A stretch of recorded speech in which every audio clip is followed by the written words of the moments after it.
이 시간에는 행복한 삶을 위한 비결, 행복한 삶을 위한 비결이라는 제목으로 잠깐 하나님 말씀 증거하도록 하겠습니다. 이 땅에 살아가는 모든 사람들은 모두가 행복하기를 원하죠.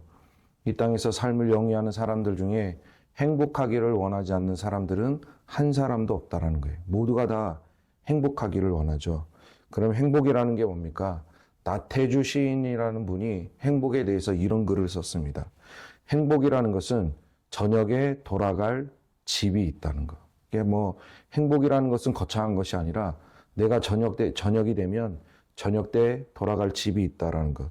힘들 때 마음속으로 생각할 사람이 있다는 것. 외로울 때 혼자서 부를 노래가 있다는 것. 그러니까 행복은 먼 곳에 있거나 남들만이 가지고 있거나 크고 눈에 보이는 것만이 행복이 아니라 행복은 이렇게 가까운 곳에 그리고 이미 내가 가지고 있는 것. 내가 없는 것을 가지고 행복을 누리려고 하는 것이 아니라 이미 내가 소유하고 있는 것, 그리고 우리 곁에 있는 것, 그것이 행복이라고 말을 했죠. 그래서 행복은 자신이 가지고 있는 것으로 그냥 행복할 줄 아는 사람. 없는 것을 갖기 위해서 노력하고 그걸 가졌을 때 행복하다라고 말하는 것이 아니라 그냥 이미 내가 가지고 있는 거예요.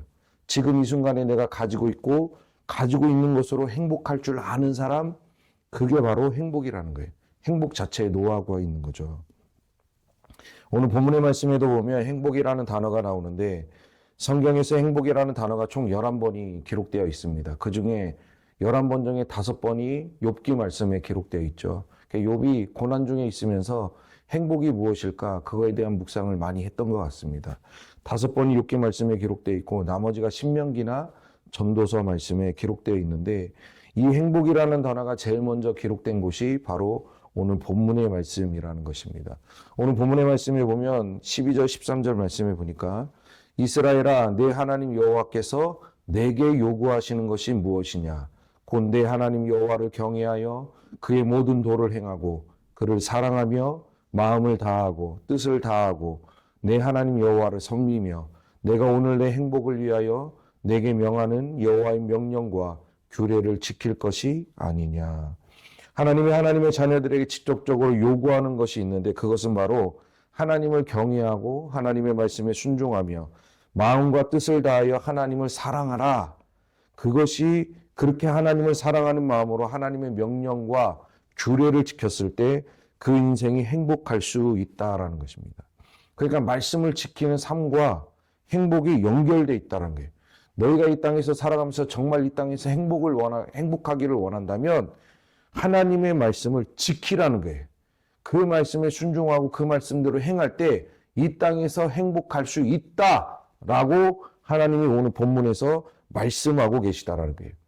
만약에 우리가 말씀을 지키지 않을 때, 말씀을 지킬 때 행복할 수 있는데 우리가 이 땅에 살아가면서 하나님의 말씀에 불순종하거나 하나님의 말씀을 지키지 않을 때는 어떻게 되는 겁니까?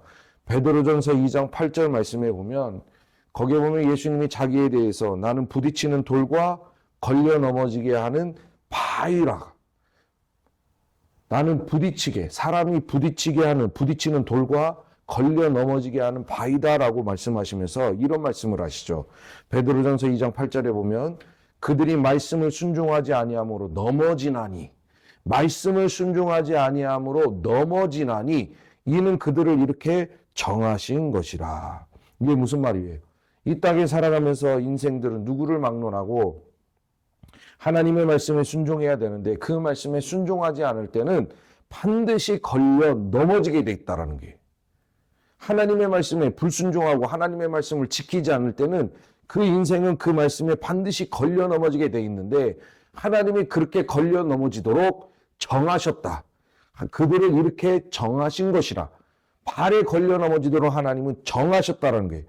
그래서 말씀에 순종하지 아니하는 사람들은 이 땅에서 나는 행복하고 싶어. 그러나 말씀에 순종하지 아니하는 사람들은 행복은 고사하고 그 인생은 반드시 걸려 넘어질 수밖에 없는 인생이 될 수밖에 없다는 거예요. 예를 들어 하나님이 여리고성을 정복할 때 이스라엘 백성들에게 주신 말씀, 여리고성을 정복해야 하는 이스라엘 백성들에게 하나님이 그때 주신 말씀이 무엇입니까? 여호수아 6장 18절 말씀에 보면 너희는 온전히 바치고 여리고성을 정복하면 거기에 있는 물건을 온전히 바치고 그 바친 것 중에서 어떤 것이든지 취하여 가져가서 너희가 이스라엘 진영으로 바치는 것이 되게 하여 고통을 당하게 되지 아니하도록 오직 너희는 그 바친 물건에 손대지 말라.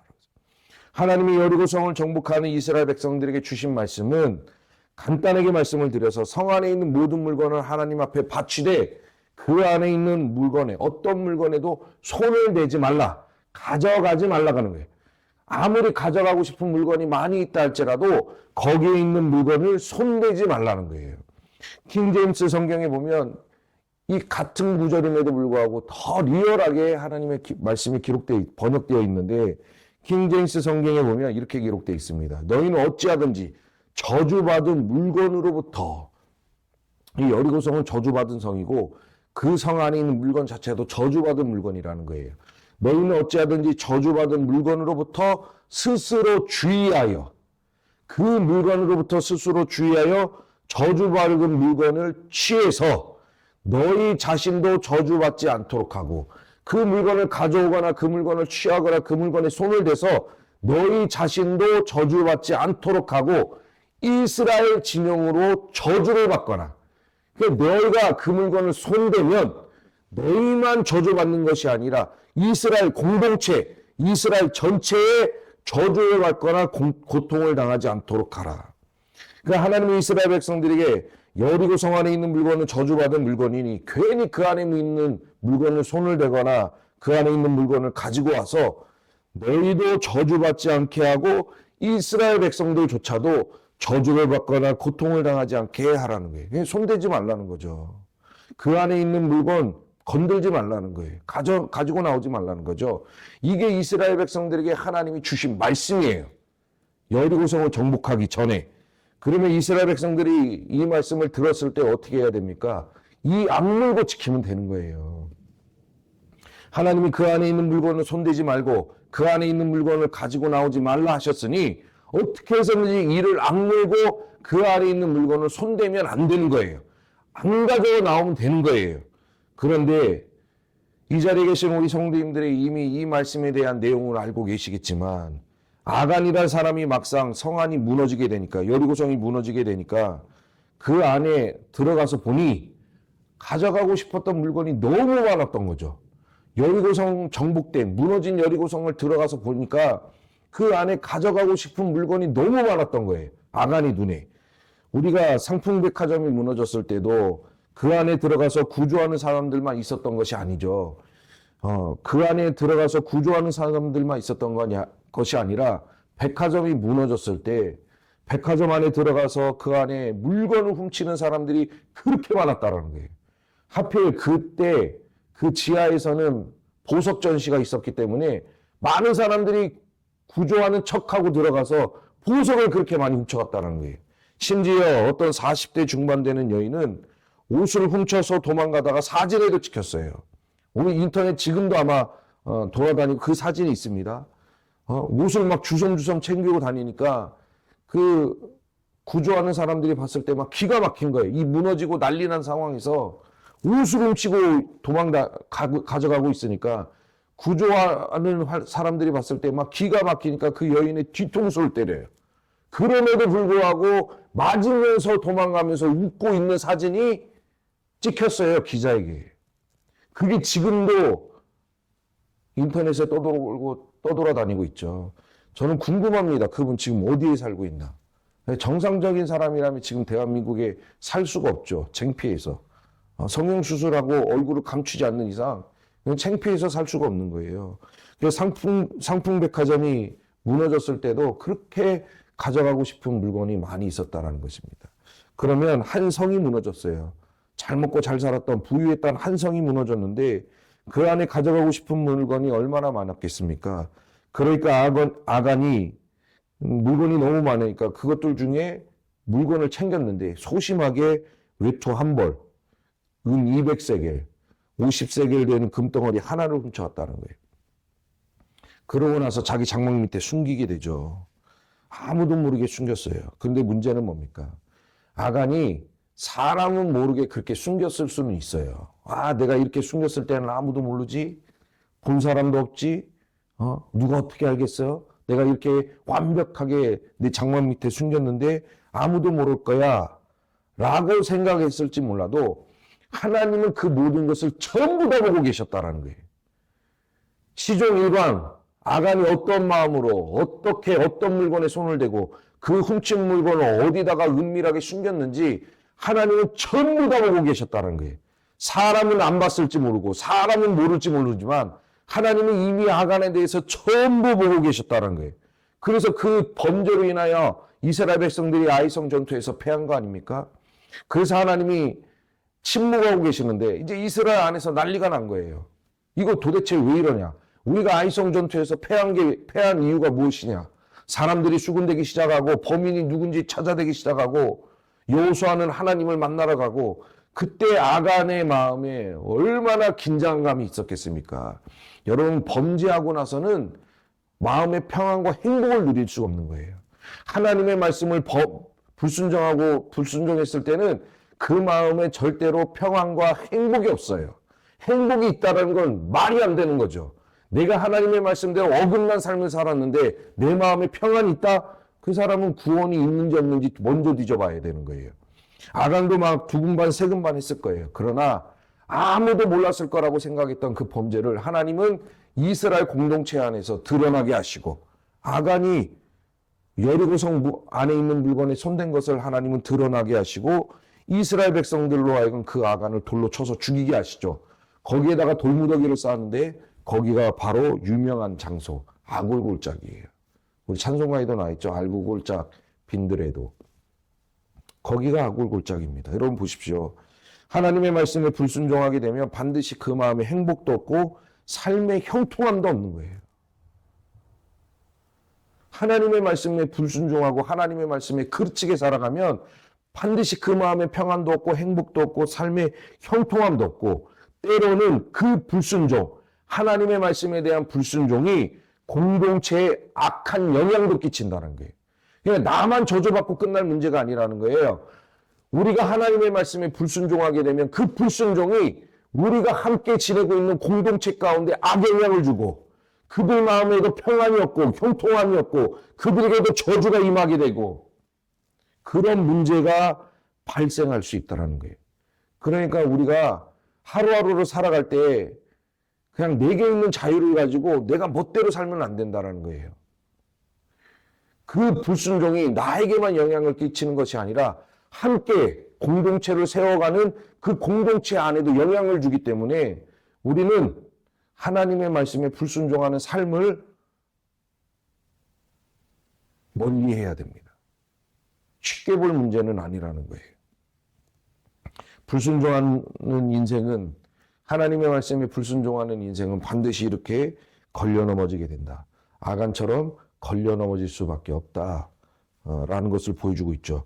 그래서 우리가 정말 이 세상에서 행복한 삶을 살아가려면 하나님의 말씀에 순종, 형통한 삶을 누리려면 하나님의 말씀에 순종하는 인생이 되어야 된다는 거예요.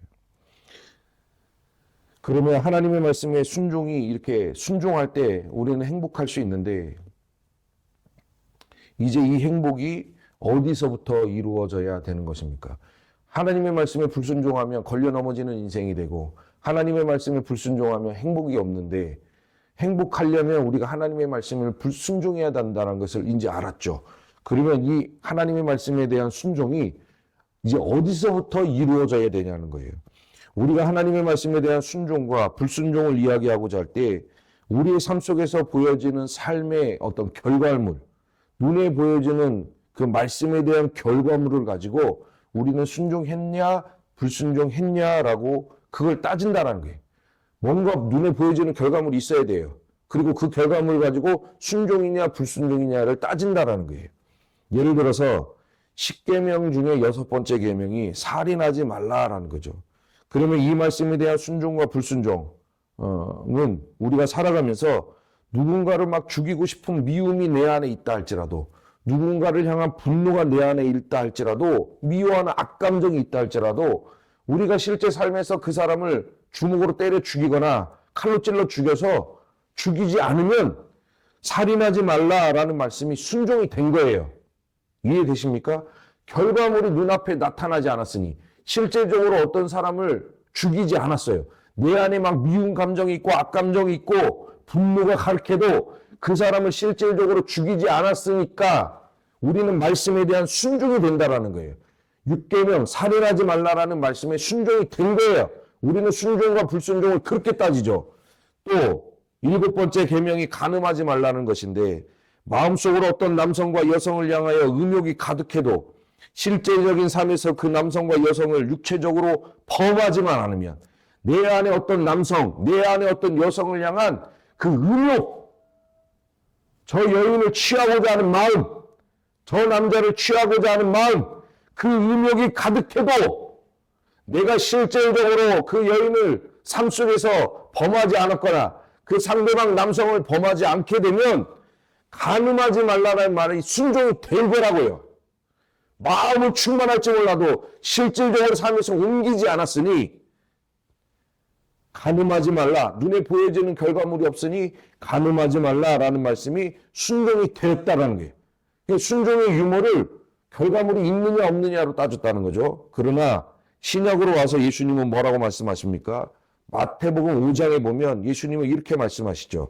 너희는 살인하지 말라. 누구든지 살인하면 심판을 받게 되리라 라는 것을 들었으나 내가 너희에게 이르노니 형제에게 노하는 자, 그 마음에 형제를 향하여 분노가 가득하고 그 분노가 표출된 자, 형제를 향하여 노하는 자마다 이미 심판을 받게 될 것이다 라고 말씀하시죠. 그러니까 이미 그 안에 분노가 있는 자, 형제를 향하여 미움이나 분노가 있는 자는 이미 살인한 자예요.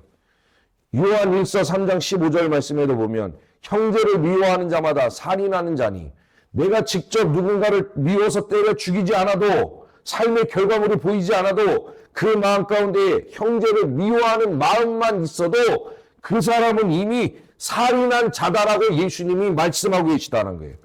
그러니까 신약에서는 말씀에 대한 결과물이 우리 삶에서 눈으로 보여지지 않는다 할지라도 그 중심, 그 마음, 그 생각, 그곳에서 이미 분노와 미움이 있으면 그것만 가지고도 살인죄를 저지른 것이다. 간음도 마찬가지죠. 우리의 마음에 의욕이 있어도 실질적으로 남성과 여성의 육체를 범하지 않으면 간음하지 말라는 것이 순종이 된 것인데 이제는 신약에 와서는 마음에 이미 의욕을 품고 이성을 바라보는 자, 그 사람은 이미 마음에 간음한 사람이다라고 말씀하고 있다는 거죠. 그러니까 간음도 눈에 보여지는 결과물이 없다 할지라도 그 마음에 이미 음욕을 품고 있으면 그건 이미 간음한 거예요. 그래서 말씀에 대한 순종은 어디에서부터 이루어져야 하냐면 말씀에 대한 순종은 그 말씀이 삶에서 이행이 되었느냐, 이행되지 않았느냐 이것을 가지고 우리는 말씀에 대한 순종과 불순종을 판단할 것이 아니라 말씀에 대한 순종은 우리의 마음과 우리의 생각에서부터 이루어져야 된다는 거예요. 내가 아무리 미운 마음이 있어도 안 때려 죽이면 구약에서는 그게 순종이 됐지만 신약에 와서는 미움만 가지고 있어도 마음에 미움만 있어도 이미 불순종이에요. 살인한 거예요. 구약에서는 내가 누군가를 향하여 음욕이 있어도 상대방을 건들지만 않으면 간음하지 말라는 게 순종이 된 거지만 신약에 와서는 그 마음에 음욕만 품어도 이미 간음이 된 거예요. 그래서 순종과 불순종은 우리의 삶의 결과물을 가지고 따질 것이 아니라 우리의 중심, 우리의 마음, 우리의 생각에서부터 하나님의 말씀에 대한 순종이 이루어져야 된다는 거예요. 문둥병에 걸린 나아만 장군이 엘리사의 말에 순종하여 요단강에 몸을 7번 담갔을 때 그 살이 어린아이와 같이 다시 깨끗해지게 되죠. 그러니까 나아만 장군이 너무 감사해서 자기가 들고 온 예물을 엘리사에게 주고 가려고 합니다. 그러나 엘리사는 받지 않죠. 엘리사가 받지 않았을 때는 하나님으로부터 지시가 내려왔을 수도 있어요. 받지 말아라. 어떠한 물건도 받지 말아라. 무엇을 주고 가든 받지 말아라 라고 하나님의 지시가 있었을 수도 있죠. 그래서 나아만 장군이 계속 주고 가려고 해도 엘리사가 끝까지 거부합니다. 받지 않겠다. 아니다. 받지 않겠다라고 끝까지 거부해서 결국 받지 않아요. 그래서 나아만 장군이 그 예물을 가지고 다시 고향으로 돌아가려고 하는데 그때 엘리사의 종 게하시가 그 마음에 나의 주인이 받지 아니한 것을 내가 쫓아가서 나만 장군을 쫓아가서 무엇이든지 받아내야겠다라는 마음을 품었다라는 거예요. 그것은 하나님의 뜻도 아니에요. 나만 장군에게서 무엇을 받는 것, 이건 하나님의 뜻도 아니고 나의 중 엘리사의 뜻도 아니에요. 그럼에도 불구하고 게하시는 그 마음에 뭐든지 받아야지, 받아내야겠다라는 생각과 마음을 품었다라는 거예요. 그래서 쫓아가서 받아오죠. 정말 받아와요. 은 1달란트와 옷 2벌을 받아와요. 그렇게 받아왔을 때 게하시는 아무도 모르게 자기 혼자 쫓아가서 받아왔다고 생각할 수도 있지만 하나님은, 엘리사는 이미 하나님에게 그 모든 것을 보여주셨고 하나님은 엘리사가 게하시와 현장에 있지 않았지만 모든 것을 다 보고 있었다라는 거예요. 그래서 게하시가 돌아왔을 때 엘리사가 이렇게 얘기합니다. 열왕기하 5장 26절. 엘리사가 이르되 한 사람이 수레에서 내려 너를 맞이할 때, 나아만 장군이 수레에서 내려 너를 맞이할 때 내 마음이 함께 가지 아니하였느냐. 지금이 어찌 은을 받으며 감남원이라 포도원이나 양이나 소나 남종이나 여종을 받을 때이냐. 나아만 장군에게서 뭐를 받을 때가 아닌데, 그건 하나님의 뜻이 아닌데, 그런데 이미 게하시는 받을 생각, 그 받을 마음을 품고 나아만을 쫓아갔다는 게, 그래서 엘리사가 말하기를 네 마음이 이미 함께 가지 않았느냐. 마음이 간 거예요. 마음에서 이미 순종과 불순종의 가르마가 타진 거죠. 게하시의 마음에서 이미 불순종이 선 거예요.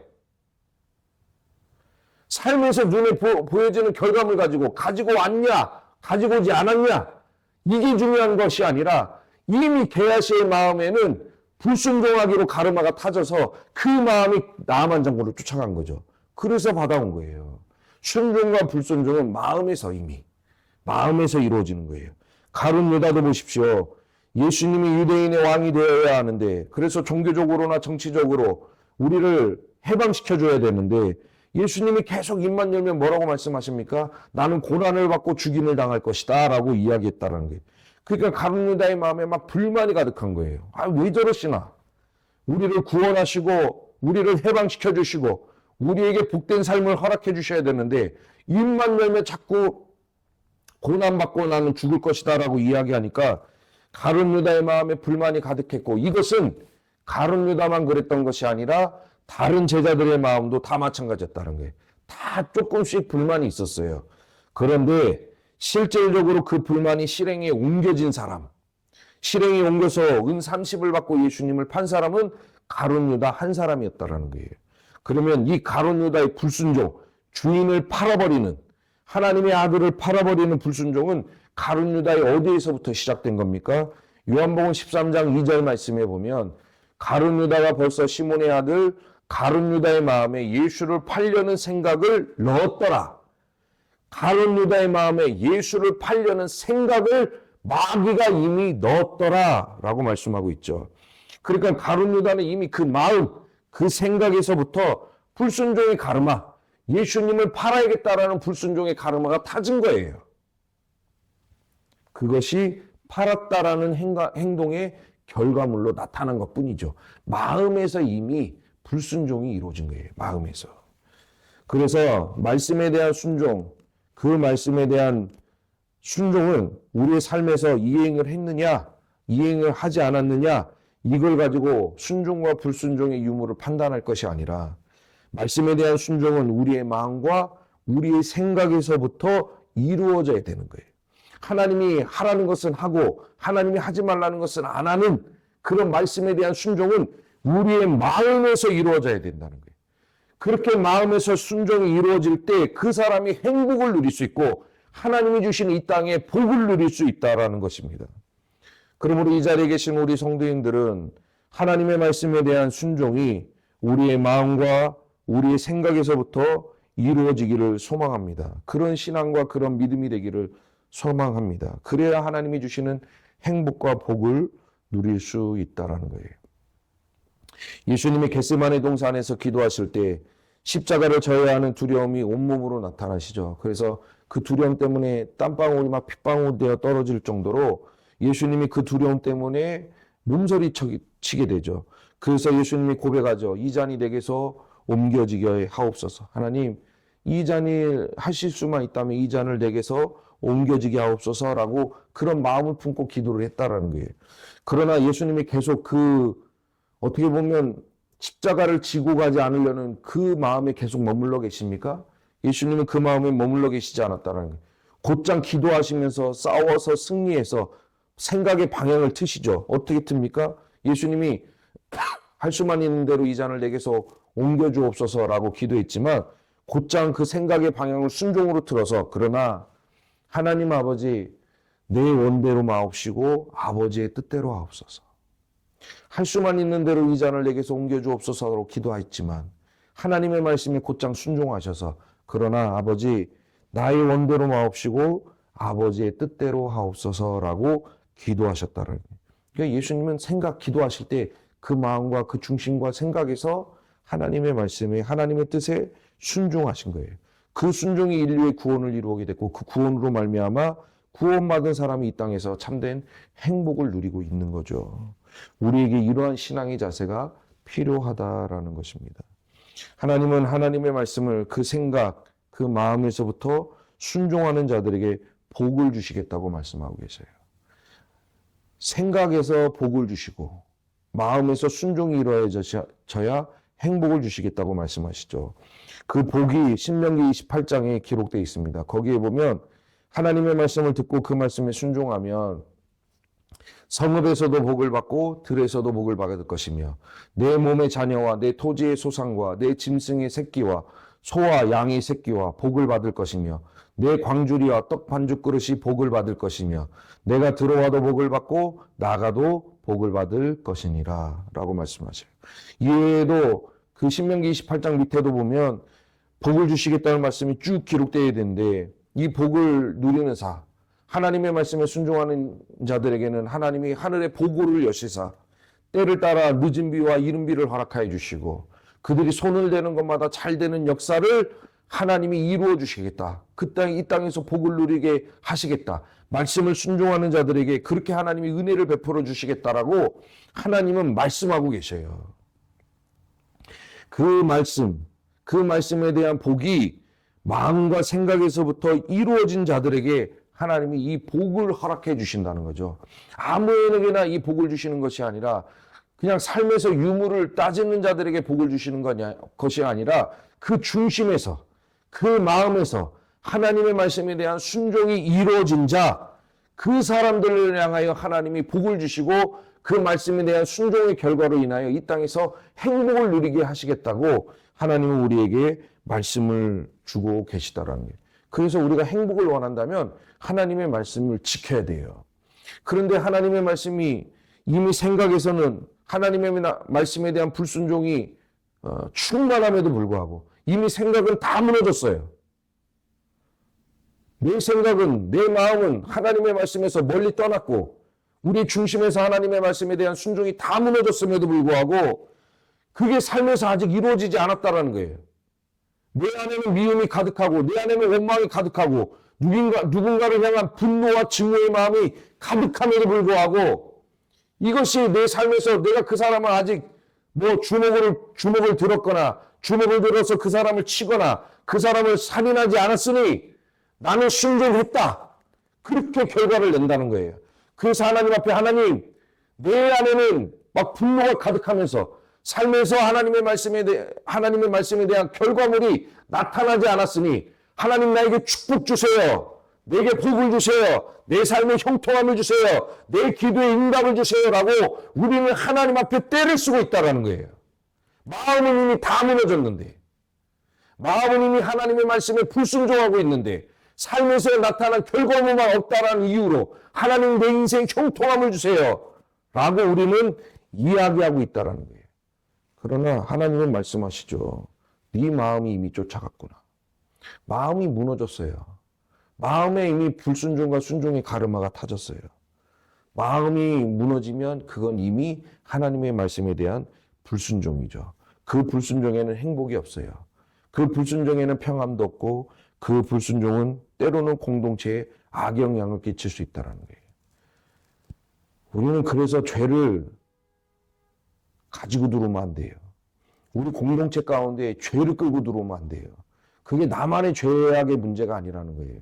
그 죄악 때문에 우리의 공동체 또한 함께 무너질 수 있다는 거예요. 그래서 우리는 마음과 생각에서부터 하나님의 말씀에 대한 순종이 이루어져야 된다. 이 자리에 계신 저와 우리 성도님들은 정말 하나님의 말씀에 순종하여, 순종은 내 삶에서 옳고 그름의 어떤 그 판단에 따라 순종이 아니죠. 내 판단으로 인해서 옳고 그름, 그걸 가지고 하나님 앞에 순종했다고 우리는 말할 수 없다는 거예요. 예를 들어서 하나님이 저에게 이 강대산 밑으로 내려가지 마라 라고 말씀하셨다면 그 하나님의 말씀에 대한 순종은 이 강대산 밑으로 안 내려가는 거예요. 그런데 제가 판단했을 때 하나님이 이 강대산 밑으로 내려가지 말라 하셨으나 내가 지금 너무 목이 마르니까 저 앞에 있는 5m도 안 되는 정수기에 물만 살짝 떠오면 되겠지. 그거 가지고 하나님이 특별히 뭐라고 하시겠어? 내가 저 뒷문을 열고 밖으로 나가지 않았는데 뒷문 열고 밖으로 나가지만 않으면 하나님의 말씀에 순종한 거지. 내가 설령 여기 잠깐 내려가서 물만 잠깐 떠오는데 그거 가지고 하나님의 말씀에 불순종했다? 하나님은 그렇게 여기지 않으실 거야. 이거는 저의 판단이죠. 하나님의 말씀은 어떠한 일이 있어도 이 강대상 밑으로 내려가지 말라 하셨으니 그 말씀에 대한 순종은 내 중심에서부터 안 내려가는 거예요.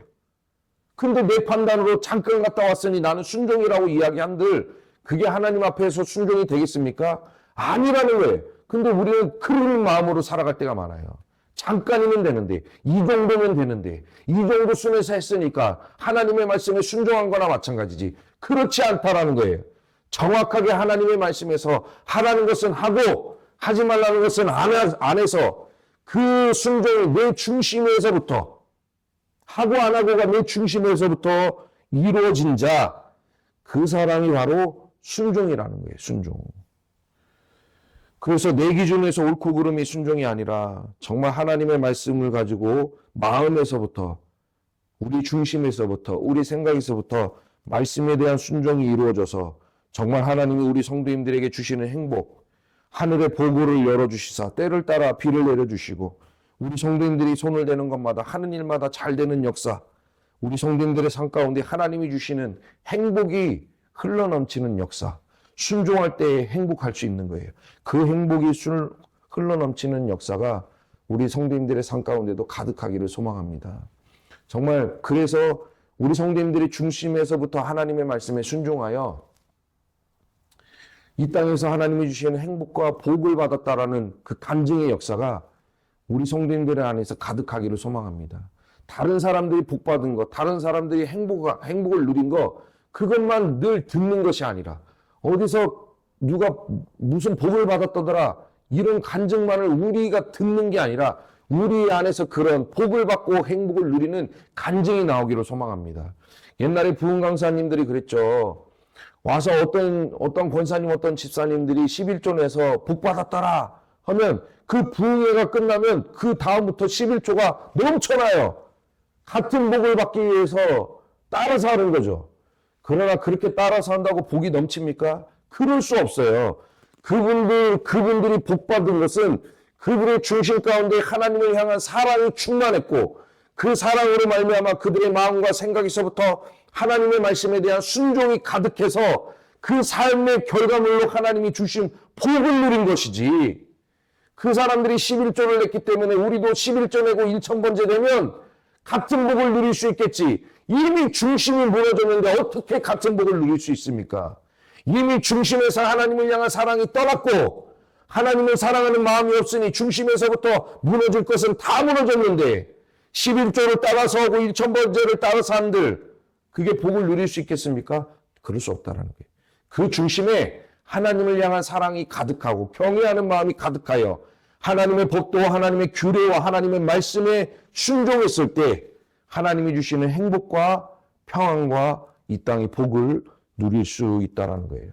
우리 성도님들 한 주간에도 힘을 내시고 하나님의 말씀을 중심과 마음과 생각에서부터 순종하셔서 이 땅에서 누릴 수 없는 하늘의 위로와 평안과 행복을 누리며 살아가는 우리 하나로교회 성도님들이 되시기를 주의 이름으로 축복합니다.